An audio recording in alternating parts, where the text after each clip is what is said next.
Section 2 of The Shining Pyramid, the Definitive Edition by Arthur Machen. Read by Ben Tucker. Out of the Earth. There was some sort of confused complaint during last August of the ill behavior of the children at certain Welsh watering places. Such reports and vague rumors are most difficult to trace to their heads and fountains. None has better reason to know that than myself. I need not go over the old ground here, but I'm afraid that many people are wishing by this time that they had never heard my name. Again, a considerable number of estimable persons are concerning themselves gloomily enough, from my point of view, with my everlasting welfare. They write me letters, some in kind remonstrance, begging me not to deprive poor sick-hearted souls of what little comfort they possess amidst their sorrows. Others send me tracts and pink leaflets with allusions to the daughter of a well-known canon. Others again are violently and anonymously abusive. And then, in open print, in fair book form, Mr. Begbie has dealt with me righteously but harshly, as I cannot but think. Yet it was also entirely innocent, nay, casual on my part. A poor linnet of prose, I did but perform my indifferent piping in the evening news, because I wanted to do so, because I felt that the story of the bowman ought to be told. An inventor of fantasies is a poor creature, heaven knows, when all the world is at war, but I thought that no harm would be done, at any rate, if I bore witness, after the fashion of the fantastic craft, to my belief in the heroic glory of the English host, who went back from Mons fighting and triumphing. And then somehow or other, it was as if I had touched a button, and set in action a terrific complicated mechanism of rumors that pretended to be sworn truth, of gossip that posed as evidence, of wild taradiddles that good men most firmly believed. The supposed testimony of that daughter of a well-known canon took parish magazines by storm, and equally enjoyed the faith of dissenting divines. The daughter denied all knowledge of the matter, but people still quoted her supposed sure word. And the issues were confused with tales, probably true, of painful hallucinations and deliriums of our retreating soldiers, men fatigued and shattered to the very verge of death. It all became worse than the Russian myths, and, as in the fable of the Russians, it seemed impossible to follow the streams of delusion to their fountainhead, or heads. Who was it who said that Miss M. knew 2 officers who, etc., etc.? I suppose we shall never know his lying, deluding name. And so I dare say it will be with this strange affair of the troublesome children of the Welsh seaside town, or rather of a group of small towns and villages lying within a certain section or zone, which I am not going to indicate more precisely than I can help, since I love that country, and my recent experiences with the bowmen have taught me that no tale is too idle to be believed. And of course, to begin with, nobody knew how this odd and malicious piece of gossip originated. So far as I know, it was more akin to the Russian myth than to the tale of the angels of Mons. That is, rumor preceded print. The thing was talked of here and there, and passed from letter to letter, long before the papers were aware of its existence, and here it resembles rather the Mons affair. London and Manchester, Leeds and Birmingham, were muttering vague, unpleasant things, while the little villages concerned basked innocently in the sunshine of an unusual prosperity. In this last circumstance, as some believe, is to be sought the root of the whole matter. It is well known that certain East Coast towns suffered from the dread of air raids, and that a good many of their usual visitors went westward for the first time. So there is a theory that the East Coast was mean enough to circulate reports against the West Coast out of pure malice and envy. It may be so. I do not pretend to know. But here is a personal experience, such as it is, which illustrated the way in which the rumor was circulated. I was lunching one day at my Fleet Street Tavern. This was early in July, and a friend of mine, a solicitor of Sergeant's Inn, came in and sat at the table. We began to talk of holidays, and my friend Edith asked me where I was going. "To the same old place," I said. "Manavan, you know, we always go there." "Are you really?" said the lawyer. "I thought that coast had gone off a lot. My wife has a friend who's heard that it's not at all that it was." I was astonished to hear this, not seeing how a little village like Manavan could have gone off. I had known it for 10 years as having accommodation for about 20 visitors, and I could not believe that rows of lodging houses had sprung up since the August of 1914. Still, I put the question to Edith. "Trippers?" I asked, knowing firstly that trippers hate the solitudes of the country and the sea, secondly that there are no industrial towns within cheap and easy distance, and thirdly that the railways were issuing no excursion tickets during the war. "No, not exactly trippers," the lawyer replied, "but my wife's friend knows a clergyman who says that the beach at Tremaine is not at all pleasant now, and Tremaine's only a few miles from Machen, isn't it?" "In what way not pleasant?" I carried on my examination. "Pirates and shows and that sort of thing?" I felt that it could not be so, for the solemn rocks at Tremaine would have turned the liveliest pirate to stone. He would have frozen into a crag on the beach, and the seagulls would carry away his song and make it a lament by lonely booming caverns that look on Avalon. Edith said he had heard nothing about showmen, but he understood that since the war, the children of the whole district had got quite out of hand. "Bad language, you know," he said, "and all that sort of thing, worse than London slum children. One doesn't want one's wife and children to hear foul talk at any time, much less on their holiday. And they say that Casteth Cock is quite impossible. No decent woman would be seen there." I said, "Really, that's a great pity," and changed the subject, but I could not make it out at all. I knew Casteth Cock well, a little bay bastioned by dunes and redstone cliffs, rich with greenery. A stream of cold water runs down there to the sea. There is the ruined Norman castle, the ancient church, and the scattered village. It is altogether a place of peace and quiet and great beauty. The people there, children and grown-ups alike, were not merely decent but courteous folk. If one thanked a child for opening a gate, there would come the inevitable response, "And welcome kindly, sir." I could not make it out at all. I didn't believe the lawyer's tales. For the life of me I could not see what he could be driving at. And for the avoidance of all unnecessary mystery, I may as well say that my wife and child and myself went down to Machen last August and had a most delightful holiday. At the same time, we were certainly conscious of no annoyance or unpleasantness of any kind.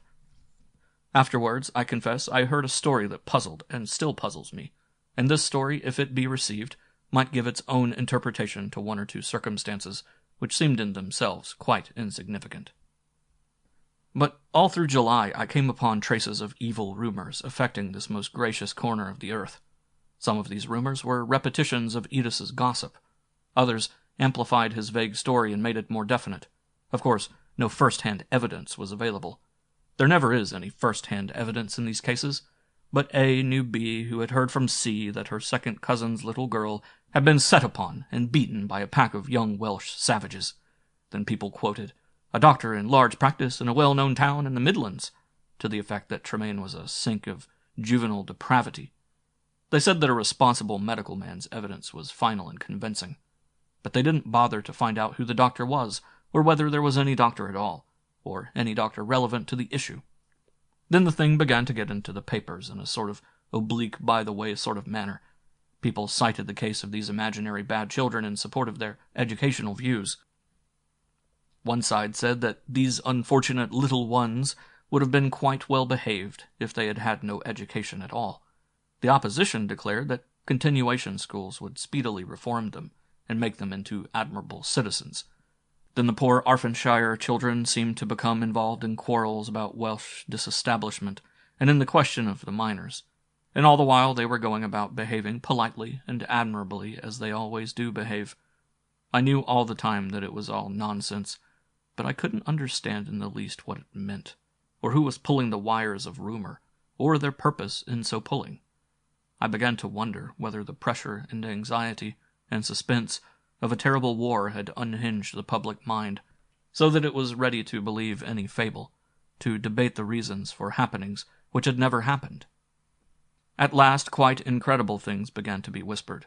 Visitors' children had not only been beaten, they had been tortured. A little boy had been found impaled on a stake in a lonely field near Machen. Another child had been lured to destruction over the cliffs at Casteth Cock. A London paper sent a good man down quietly to Arfon to investigate. He was away for a week, and at the end of that period returned to his office, and in his own phrase, threw the whole story down. There was not a word of truth, he said, in any of these rumors, no vestige of a foundation for the mildest forms of all this gossip. He had never seen such a beautiful country. He had never met pleasanter men, women, or children. There was not a single case of anyone having been annoyed or troubled in any sort of fashion. Yet all the while the story grew, and grew more monstrous and incredible. I was too much occupied in watching the progress of my own mythological monster to pay much attention. The town clerk of Tremaine, to which the legend had at length penetrated, wrote a brief letter to the press indignantly denying that there was the slightest foundation for the unsavory rumors, which he understood were being circulated. And about this time we went down to Machen, and as I say, enjoyed ourselves extremely. The weather was perfect, blues of paradise in the skies, the seas all a shimmering wonder, olive greens and emeralds, rich purples, glassy sapphires, changing by the rocks. Far away a haze of magic lights and colors at the meeting of sea and sky. Work and anxiety harried me. I found nothing better than to rest on the thymy banks by the shore, finding an infinite balm and refreshment in the great sea before me, in the tiny flowers beside me. Or we would rest all the summer afternoon on a shelf, high on the gray cliffs, and watch the tide creaming and surging about the rocks, and listen to it booming in the hollows and caverns below.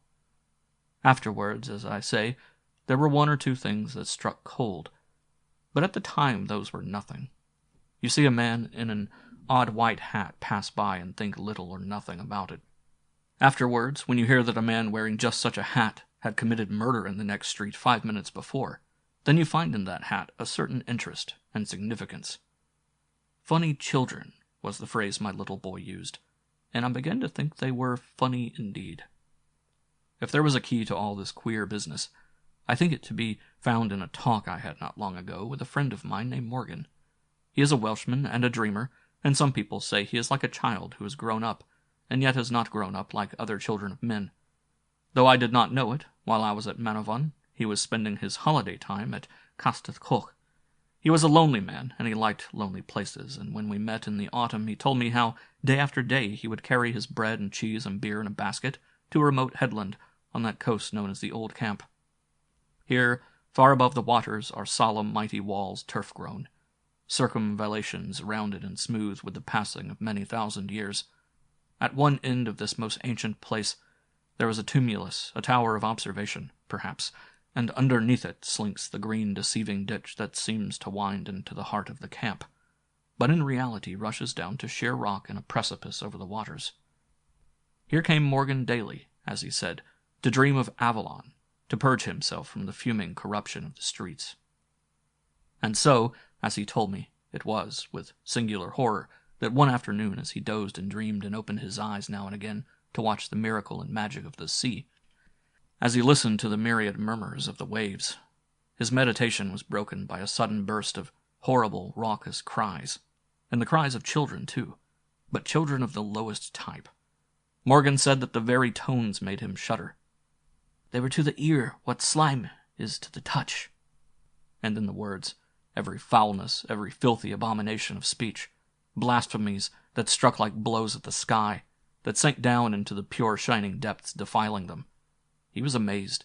He peered over the green wall of the fort, and there in the ditch he saw a swarm of noisome children, horrible little stunted creatures with old men's faces, with bloated faces, with little sunken eyes, with leering eyes.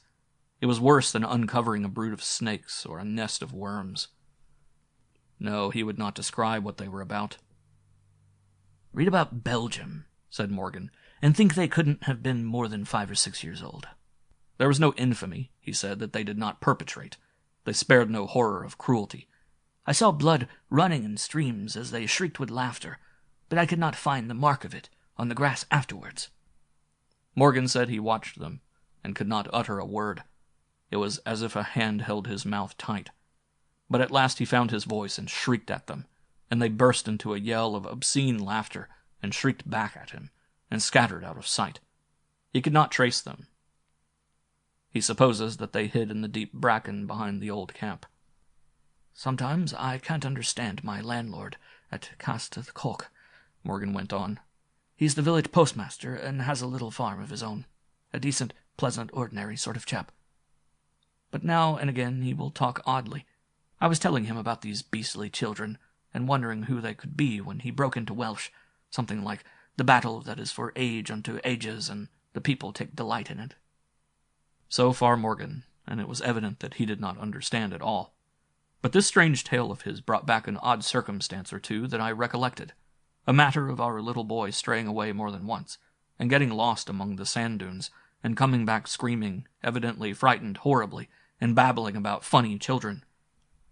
We took no notice, did not trouble, I think, to look whether there were any children wandering about the dunes or not. We were accustomed to his small imaginations. But after hearing Morgan's story, I was interested, and I wrote an account of the matter to my friend, old Dr. Dethoit of Hereford. And he, "They were only visible, only audible to children and the childlike. Hence the explanation of what puzzled you at first. The rumors, how did they arise?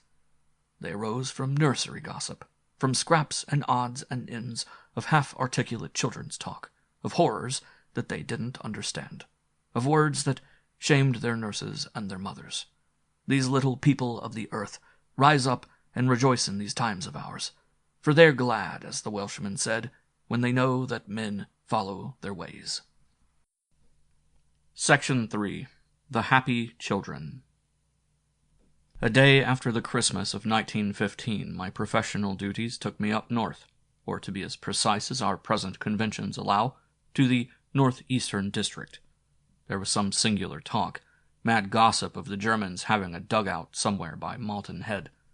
Nobody seemed to be quite clear as to what they were doing there or what they hoped to do there, but the report ran like wildfire from one foolish mouth to another, and it was thought desirable that the whole silly tale should be tracked down to its source and exposed or denied once and for all.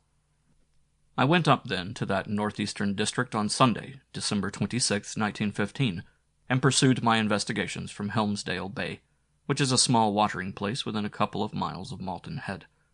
The people of the dales and the moors had just heard of the fable, I found, and regarded it all with supreme and sour contempt.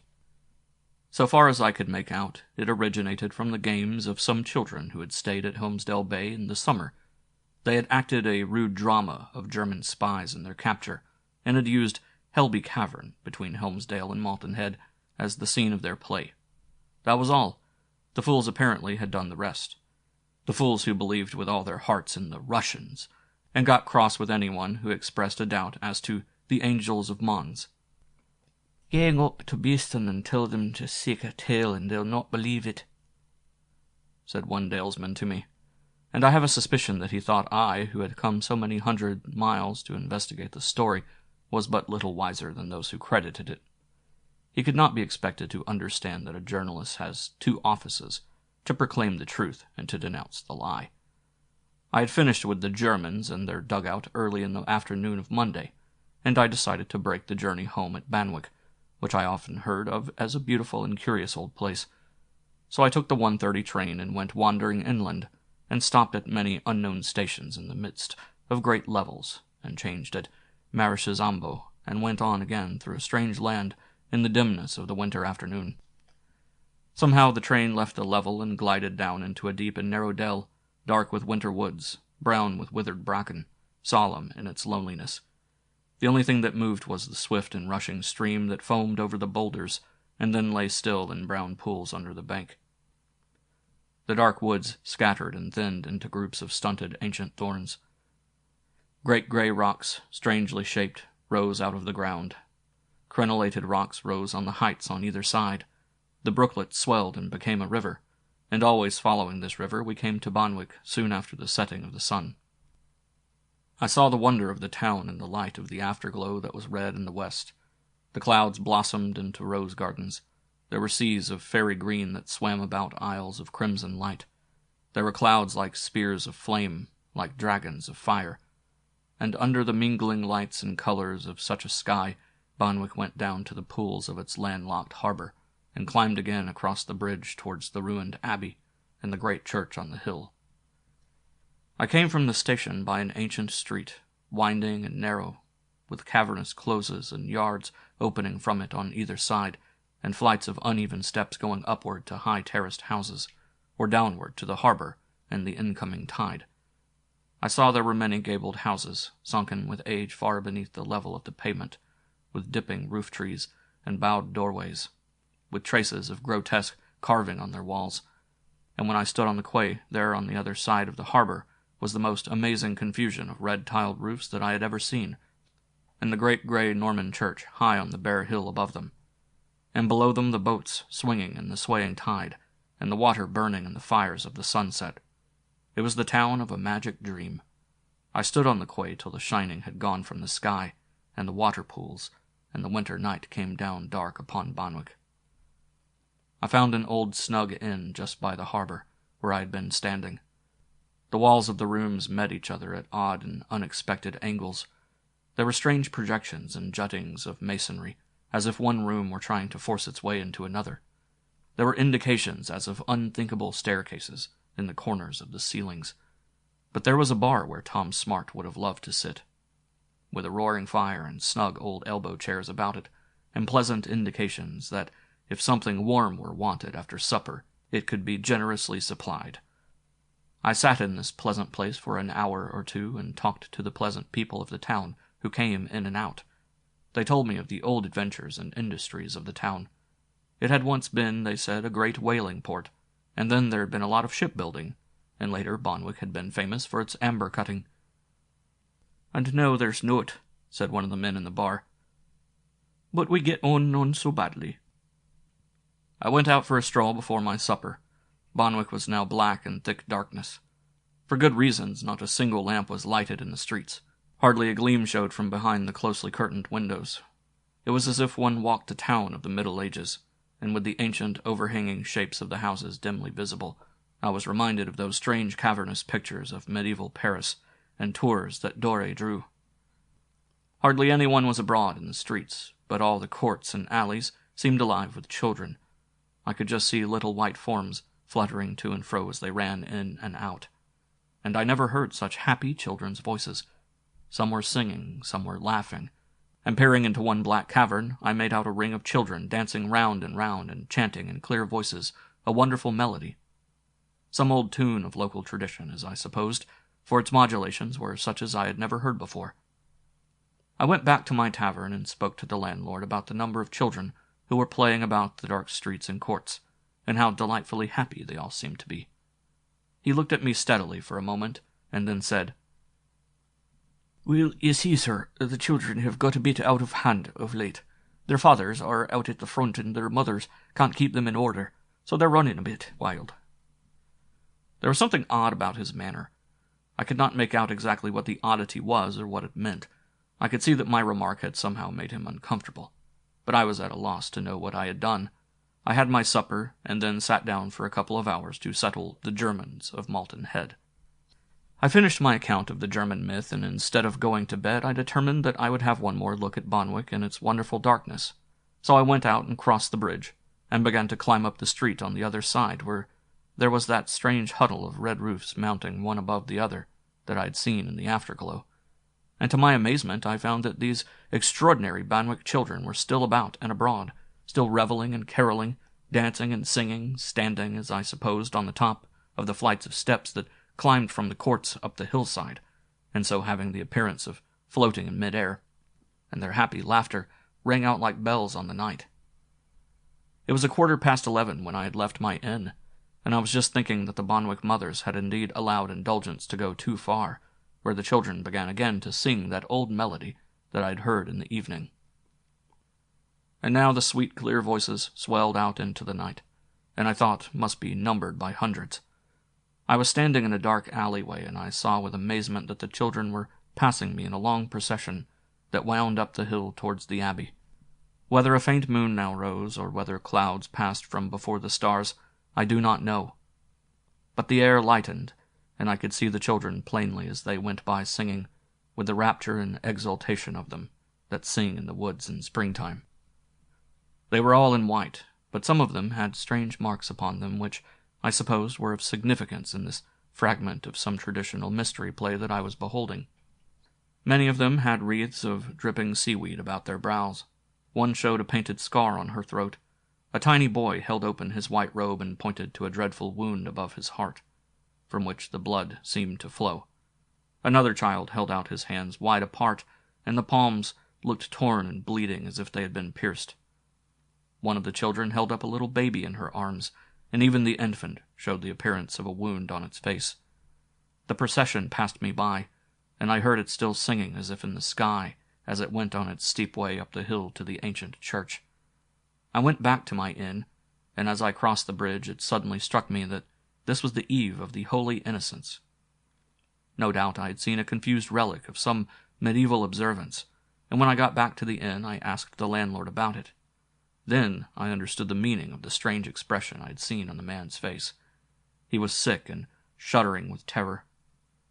He drew away from me as though I were a messenger from the dead. Some weeks after this I was reading in a book called The Ancient Rites of Bonwick.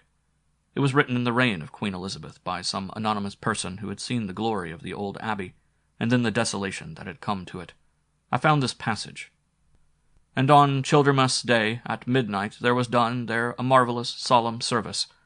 For when the monks had ended their singing of Te Deum at their matins, there came unto the altar the Lord Abbot, gloriously arrayed in a vestment of cloth of gold, so that it was a great marvel to behold him. And there came also into the church all the children that were of tender years of Bonwick, and they were all clothed in white robes. And then began the Lord Abbot to sing the Mass of the Holy Innocents. And when the sacring of the Mass was ended, then there came up from the church into the choir the youngest child that there was present that might hold himself aright. And this child was borne up to the high altar, and the Lord Abbot set the little child upon a golden and glistening throne afore the high altar, and bowed down and worshipped him, singing, Talium regnum colorum, Alleluia. Of such is the King of Heaven, Alleluia. And all the choir answered, singing, Amicti sunt stolis albis, Alleluia, Alleluia. They are clad in white robes, Alleluia, Alleluia. And then the prior and all the monks in their order did like worship and reverence to the little child that was upon the throne. I had seen the white order of the Innocents. I had seen those who came singing from the deep waters that are about the Lusitania. I had seen the innocent martyrs of the fields of Flanders and France rejoicing as they went up to hear their Mass in the spiritual place. End of Section 3. The Happy Children.